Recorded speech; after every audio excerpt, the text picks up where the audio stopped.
incluso nuestras machas son hierbas medicinales que son nativas, son exclusivamente nativas y que ahora ya están en el exterminio esas hierbas medicinales.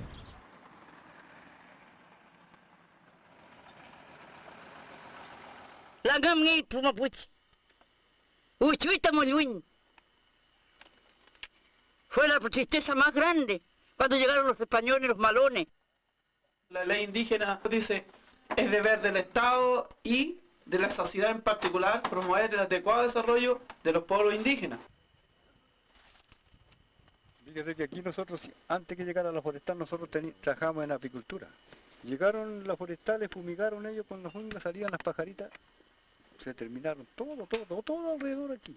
Ninguno le queda ahora, no puede trabajar en apicultura. Aquí mismo, nosotros aquí un poco más allá hay una vertiente que no se seca nunca, ahora hace 2 años que se está secando.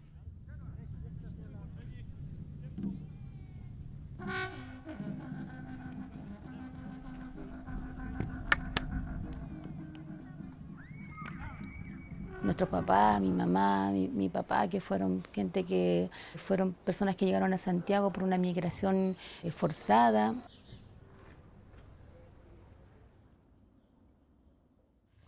Actuar como mapuche, pensar como mapuche.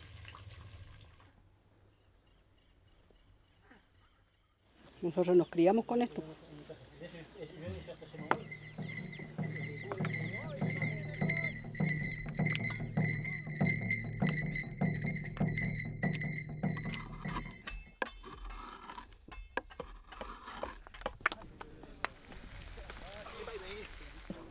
La chilca, muy femenina esta planta. Completar la misión de nuestra Lamien Emilia, que es reforestar, que debemos recuperar nuestro quimun. ¿Cómo nos podemos ayudar realmente? ¿Cómo podemos hacer esta comunidad, este love, esta vida, esta hermandad de verdad?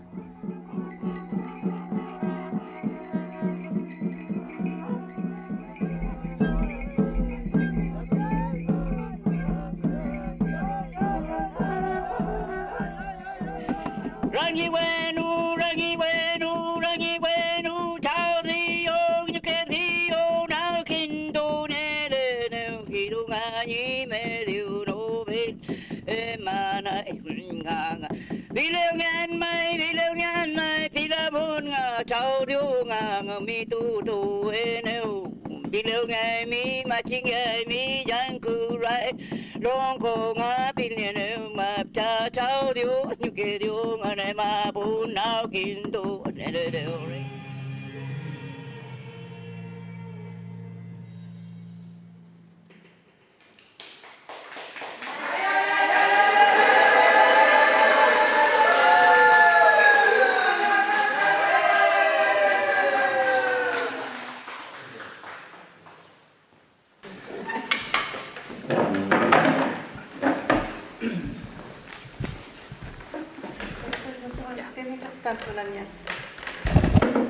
Gracias.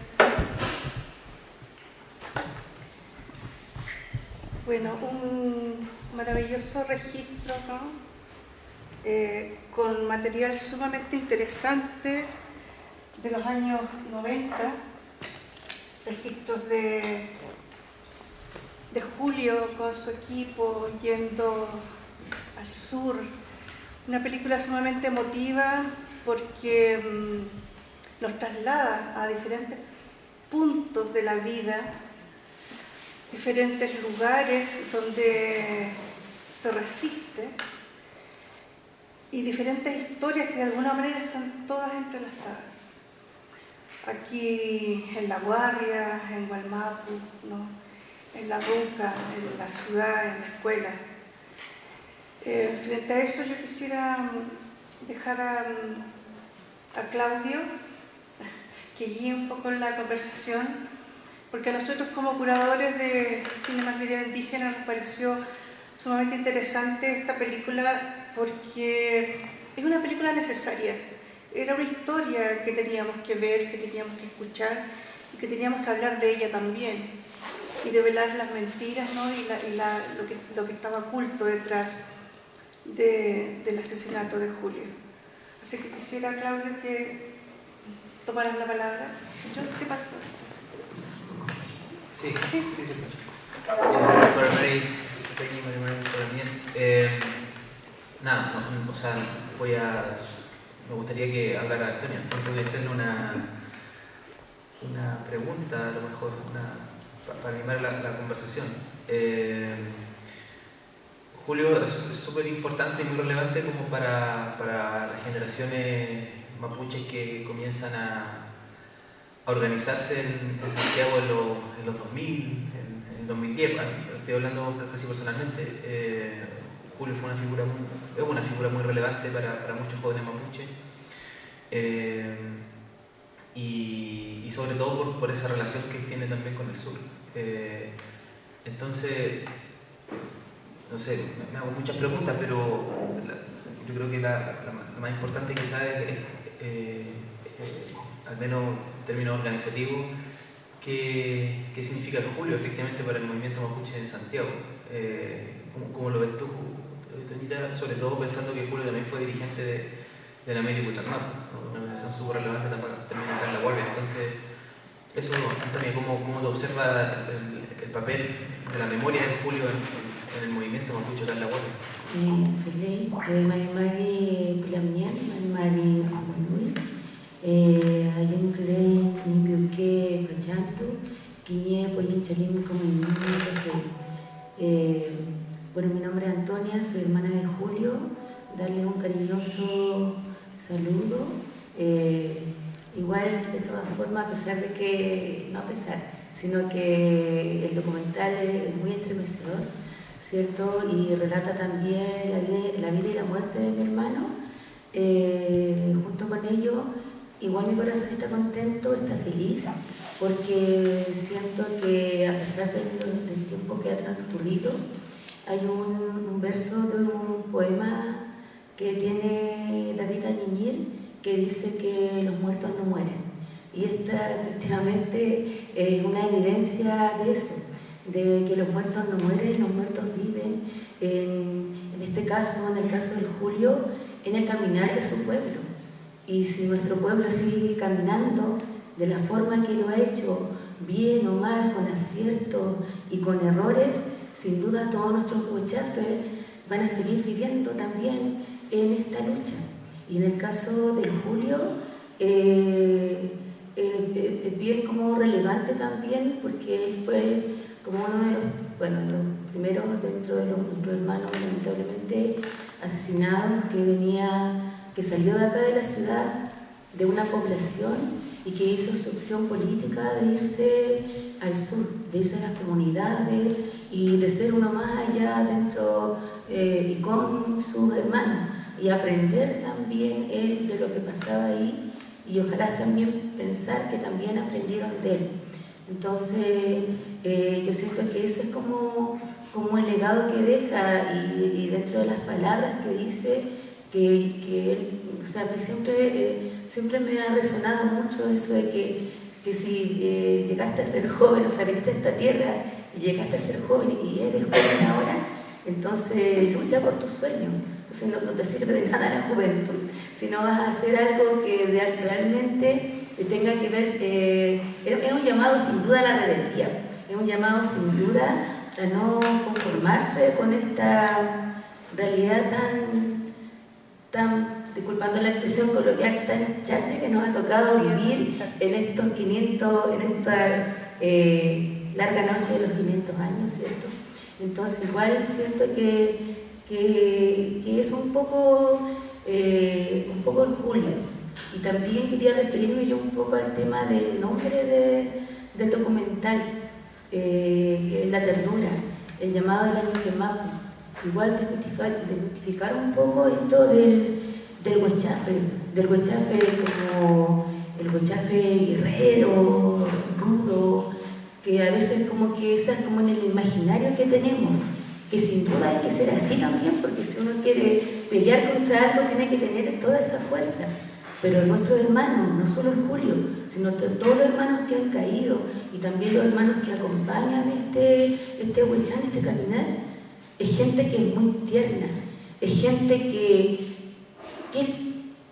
tiene que tener mucho amor en su corazón para dejar tantas cosas de lado y seguir ese camino de lucha de la libertad, de la autonomía por su pueblo. Entonces en él no solo veo a él, veo a Matías Cateleo, veo a Jaime Mendoza Collillo, veo a Laila Clemun. Nosotros fuimos a acompañar a Laila Clemun cuando un Paco lo mató, un joven de 17 años. Entonces veo a muchos otros hermanos más, y disculpen que no me acuerdo de todos los nombres, pero en él también veo eso, y en cada uno de ellos y de ellas también, de la Macarena Manté, de la Pau, de otras hermanas también que han caído en la lucha, veo eso, veo ese amor profundo que se tiene por la Yuquemapu, por la tierra, por nuestra historia y por esa porfía que yo creo que la traemos en nuestras venas, y no podemos desconocer eso. O sea, yo creo que venimos desde el vientre así, porfiados. Y yo creo que es bonito que sea así, tiene que ser así, porque si no, ¿cómo? Si no, no se puede, no se construye. Si no fuésemos tan porfiados, no estaríamos viendo esa imagen. No estaríamos hablando ni siquiera del pueblo mapuche, ya no existiríamos, ya no se reivindicaría nada. Y podemos, como decía antes, nuestra lucha puede tener muchas falencias, y a lo mejor mucha gente puede decir que nosotros nos hemos equivocado o que hemos hecho mal las cosas, pero nunca van a poder decir que no lo hemos intentado, que hemos estado ahí siempre, en la porfía. Y esa sigue siendo la invitación, siento yo, que el Julio, aunque ya su cuerpo no esté, su espíritu nos sigue pidiendo que sigamos porfiando. Eso es la puedo hacer una pregunta antes y después vuelvo a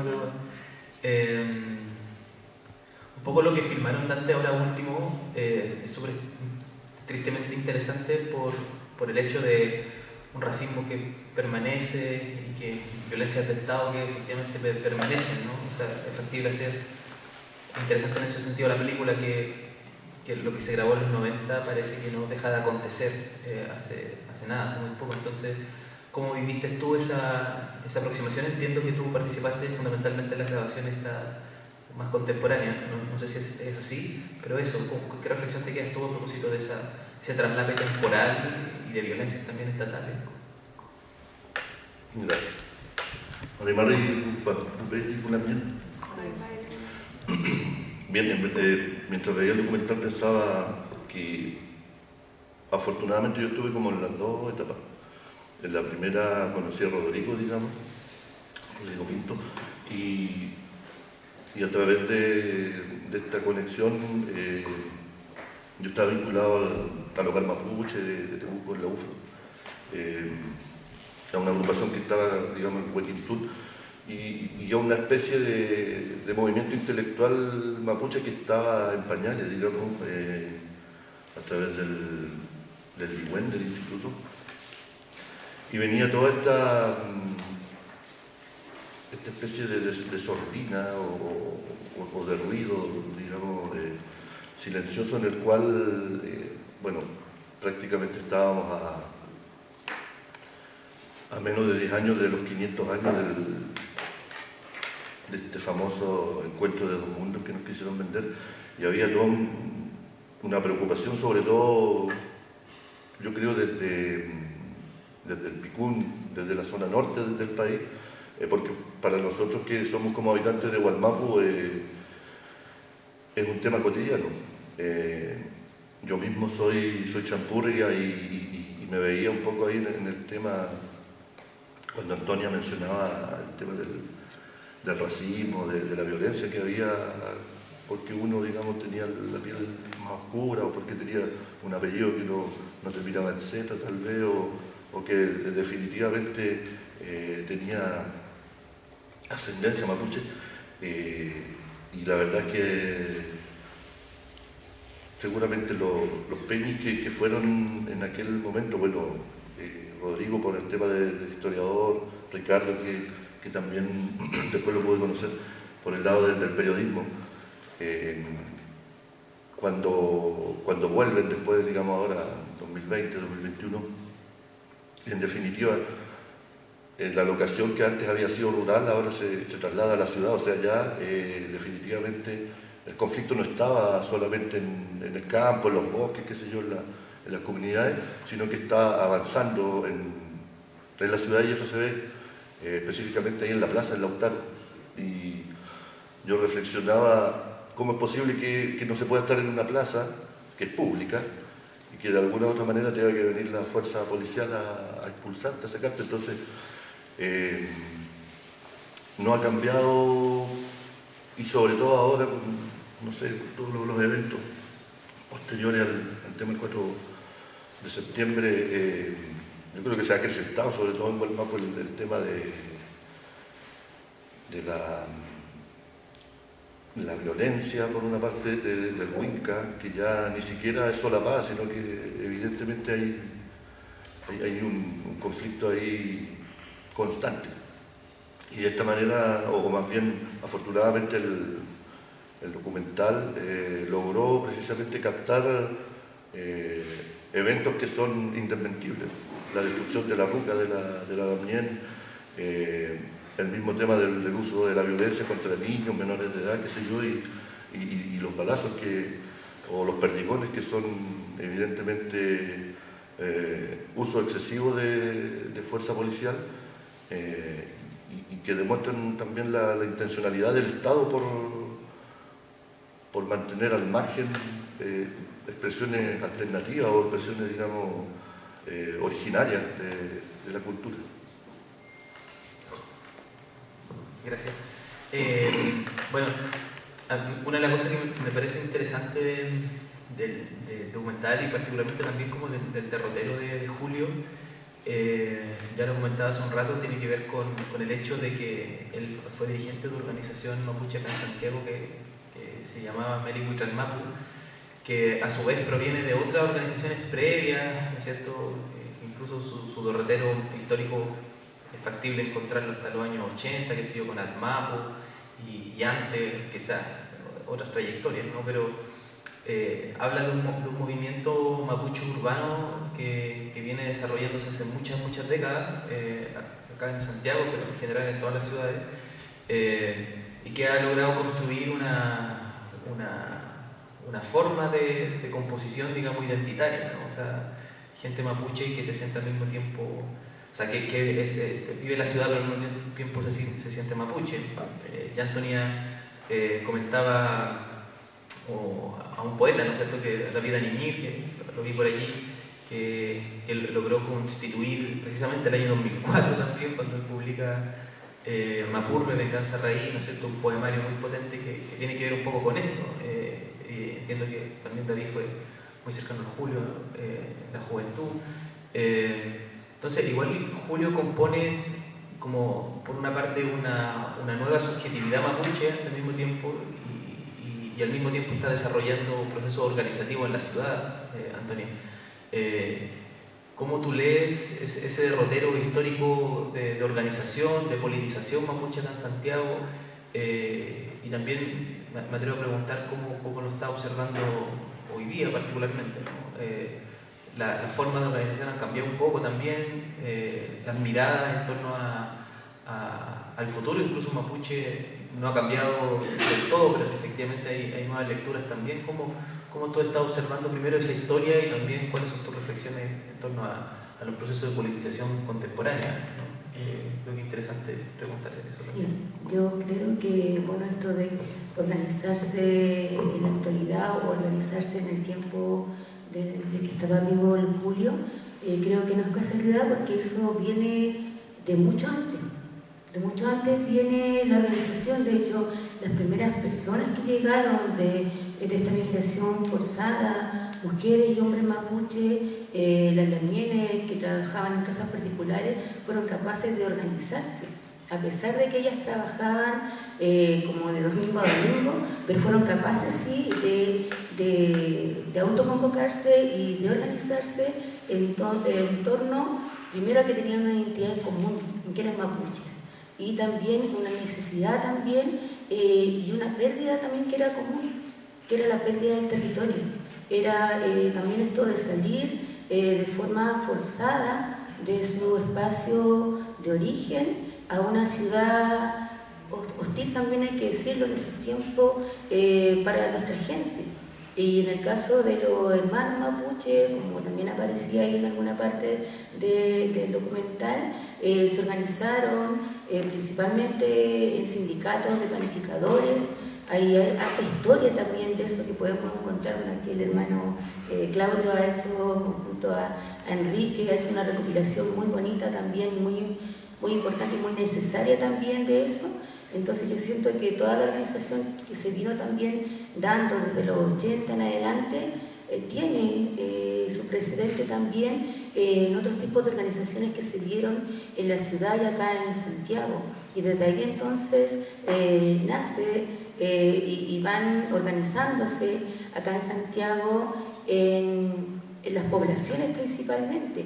En las poblaciones principalmente va saliendo nuestra gente. Varios de nosotros vivimos en toda la periferia y varios de nosotros somos hijos e hijas de gente que luchó por su casa, que estuvo en tomas de terreno y esas tomas de terreno, si bien es cierto, fueron compuestas por gente chilena, también había gente mapuche ahí que participaba de todo de ese proceso. Importante también la participación de la mujer mapuche y de las mujeres en general en las tomas de terreno. De hecho, de la que yo vengo, que es la toma de Barrancas, que después fue ermita de la Victoria, fueron las mujeres las que decidieron ese día tomarse el terreno. Fueron las mujeres y el hombre siguieron a las mujeres. Y a mí me gusta decirlo porque encuentro que es importante eso también, que a veces no se invisibiliza. Entonces yo siento que con todo eso, el Julio y otra gente de esa generación ya venía con esto. Entonces igual es importante todo lo que se va gestando después, esta articulación con el sur, o esto de que el loco Wenceslao decía: yo no puedo estar tranquilo en mi casa mientras veo que mi hermano en el sur lo están matando, mientras veo que a mi hermano en el sur le están quitando la tierra. Yo no puedo comerme un pedazo de pan en la casa o mirar tele como si nada, si yo sé que mi pueblo está sufriendo. Entonces eso a él lo empujaba el loco Wenceslao Payal, mi suegro, abuelo de la Julieta. Y él decía eso, él decía que él no podía estar porque su corazón se apretaba, porque su corazón le dolía.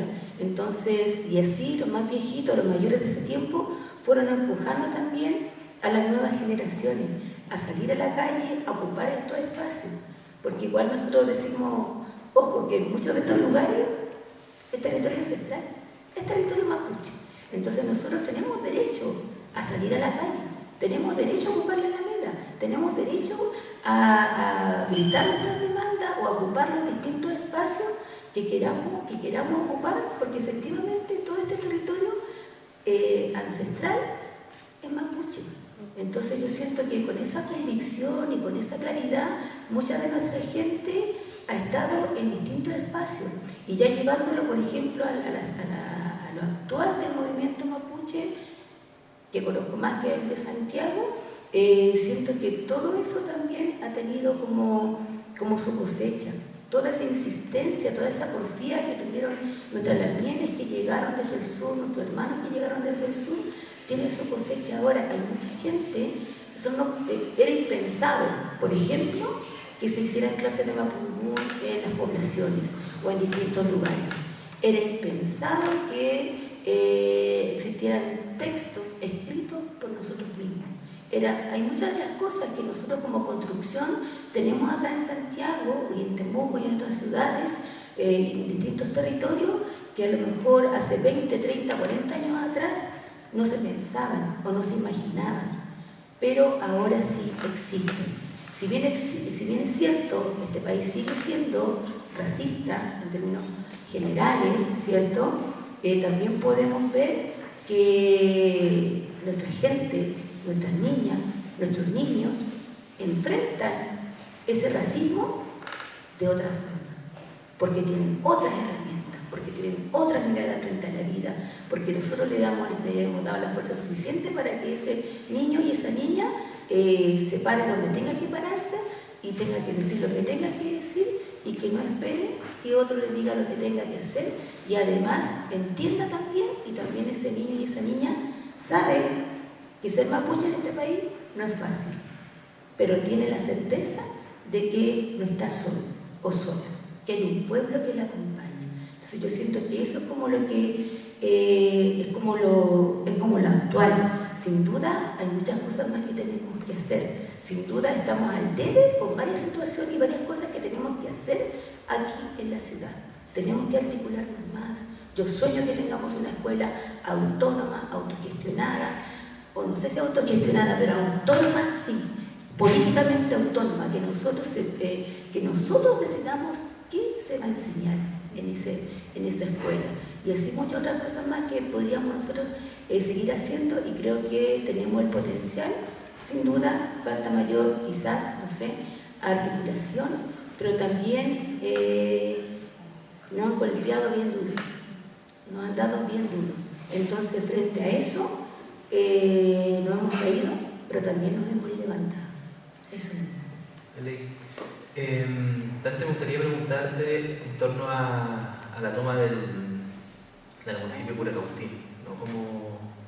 Como lo que, un poco, no sé cómo tú lo viviste, no sé si estabas más o menos cerca, apareció un poco en la película, y es donde de alguna manera también se construye territorialmente este segundo momento, ¿no es cierto?, de la película. Entonces, ¿cómo se está viviendo esos procesos por ese territorio? Porque igual es interesante como un cambio de escenario, ¿no? Estábamos antes más cerca de Traillén, de Mulemo en el primer momento, y ahora estábamos más cerca de Curacautín. Entonces las luchas también se van moviendo, en fin, es como la reflexión en torno a lo que está aconteciendo en Gualmapu. Bastante extensa la respuesta.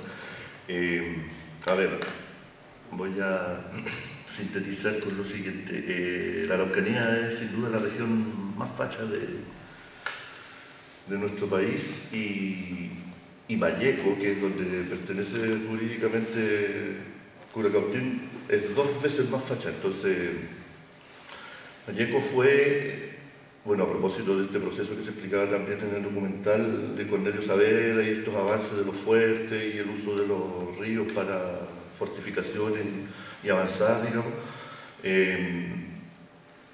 La parte de Malleco pasó rápidamente a suprimir los mapuches y a instalar Chile directamente. Entonces, Curacautín es una de las principales zonas que no había ni comunidades, ni siquiera había residentes que pudieran, como decir, yo soy Iché, qué sé yo, y soy de Curacautín, porque eran zonas de latifundio, eran zonas que se habían, digamos, parcelado y se le habían entregado a todos los colonos que habían llegado desde la zona de Chillán aproximadamente, la zona central.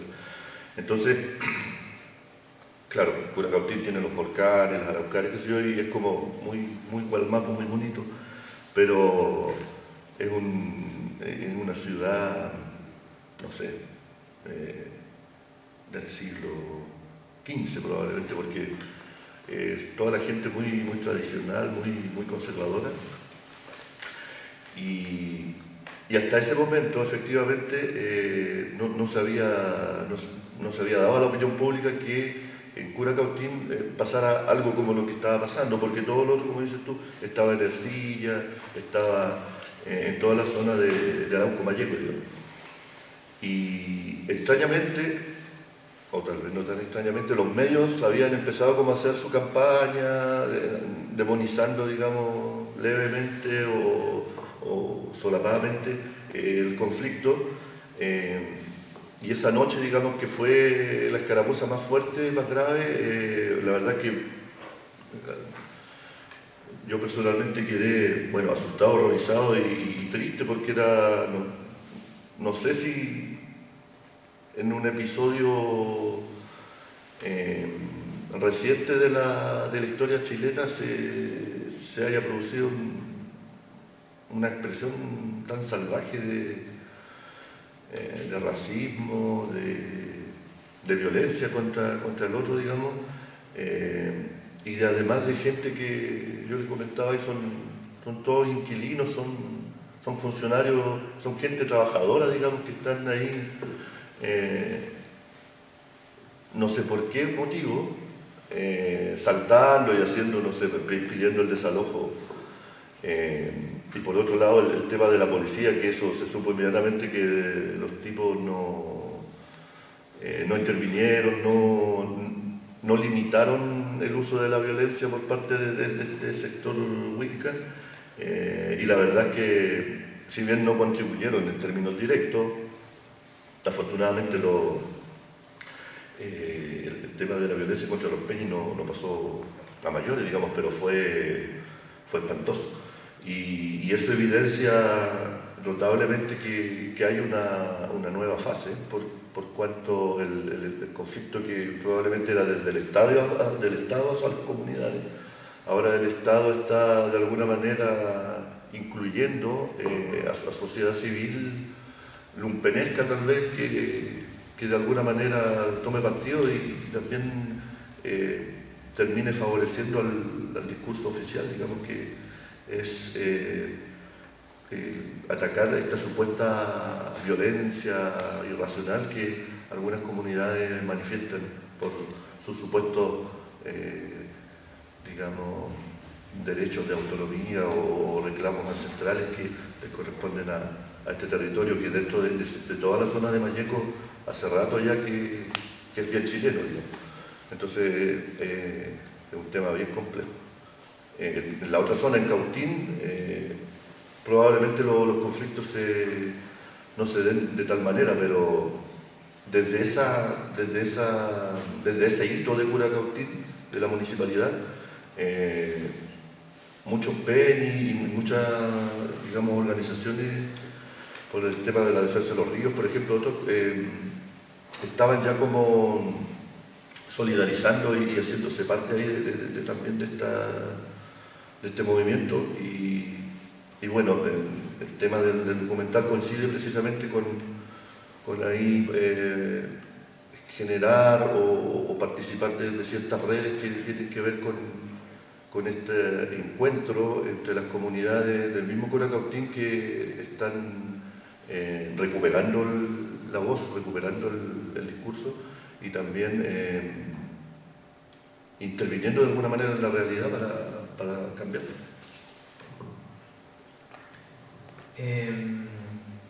¿Cómo estamos? Estamos un poquito más extenso, pero no quiero dejar de preguntar al público y sobre todo ver si está el escritor y poeta David Aliñir, si quiere decir algo al respecto, porque de alguna manera él también está involucrado en la historia, ¿no? Conoció a Julio. No sé si está todavía acá. También quiero invitarlo, ¿le parece? Yo quiero decir algo, pero que me ayude, porque no quiero hablar, solamente quiero... Mare Lamien. Y acá puede ser, mire, saben que yo quiero hacer algo, Mare Compuché. He sido extenso, ando una jornada igual extensa, eso quiere decir, y compartir un texto que yo no quiero tener más pinceladas de análisis, solamente decir que Julio, más que Peñi era el vecino y más la misma generación, la misma vivencia, eso es, nada más. Y quiero leer el texto, ya que lo encontré, está cargón de eso, y es un texto que le dice al Julio, y con eso nomás, ¿es cierto? Y que conmemora un año más de la muerte, que estamos cerca de la fecha, y eso es, y el texto se llama Julio Huentecura, nomás. Eso es, y así, dice, fue cuando el sol bajó la guardia y se enterró en el mar, allá por Valpo, cuando llegó la muerte del día con su féretro nortivago acá en Santiago. La noche se escondía entre los pliegues de la niebla y nos miraba entre ceja y ceja, helando los huesos de la población. Los cabros seguían allí, en la esquina, fumándose la vida y tragándose cuanta chicha había. Te vi temblando aquella vez al encender ese vicio. No sé si porque andáis de vuelo o la dosis de vida se te iba a acabar. La angustia letal latía en el estómago de la luna menguante. Aquellas jornadas con la lora a todos chanchos y el caminar solitario con la botella bajo la chaqueta. Así forjamos la gruta de nuestra propia sentencia, pues cada uno escribe sus propios actos y consecuencias, porque nunca habrá un tribunal ni menos quien valore las entregas anónimas. Cuando nos conocimos con el Julio Huentecura, empepados de fármaco, hasta la euforia fue en la población Colo Colo, mi población, pariente de la Herminda de la Victoria, su pobla. Allí haríamos ácido sulfúrico con Mudai, la mejor mezcla, y comentamos la apatía carmín del carmín panorama de tantos mapurves, picados flaite ilustrado, eso sí, por las calles. Era nuestro día a día y noche a noche. Recuerdo que nos movían los excesos por esa época post-dictadura, cuenteados de que nuestra juventud se iba a vestir de gala ante el cielo tricolor. Esa noche tatuamos Cupalme y Tubún al calor del neumático quemado. El humo tiznaba los ojos dilatados mientras bajaban las botellas. Ahí fue que la radio casé que llevaba tu compa, la domesticaron, y riña con los laberintos del barrio. Así en la calle, y así nos conocimos, prevenidos de la traición, los invitados al fuego del amanecer. El tiempo es un invitado de piedra al convite, ese que suele recordarse en los momentos más inoportunos y que se nos pega de por vida y de por muerte. Así te recuerdo, como una remembranza que se nos filtra y una bravata ensordeciendo el concierto de lo real, tratando de hacerle el quite entre los pasadizos secretos y atemporales que circundan la memoria.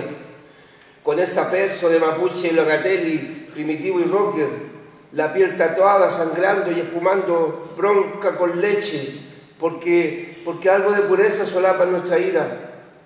Una pesadilla te tambaleó un día y como varios mapuches de esa generación mapurbe, te volaste con las cenizas de los viejos muertos por las calles polvorientas, donde nos convidamos fuego para prender el hachí de la cosmogonía, de la cosmovisión.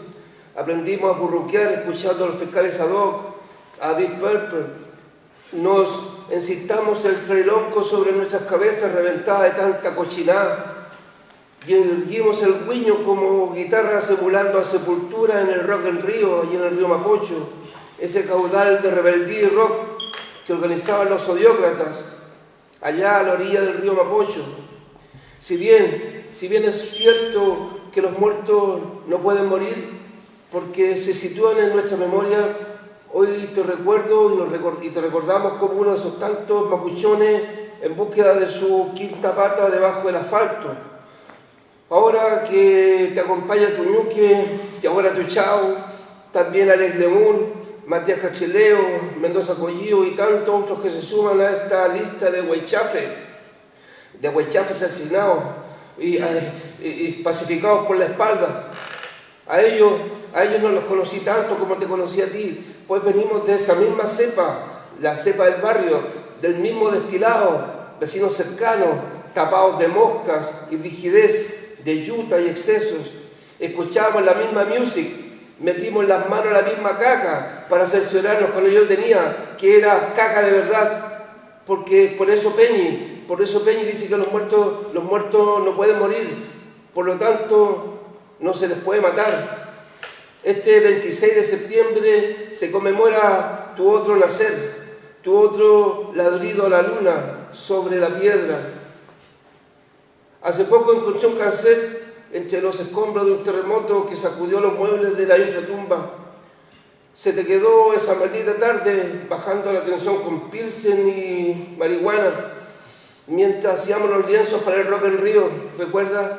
Salía un tema de la renga, sí, ese tema de la balada del diablo y la muerte. junto a tu compilación de clásicos hard rock, te lo pensaba dar, se lo pensaba dar a la Toñita. Bueno, dime tú, ¿se lo doy o no? ¡Ay, ay, ay,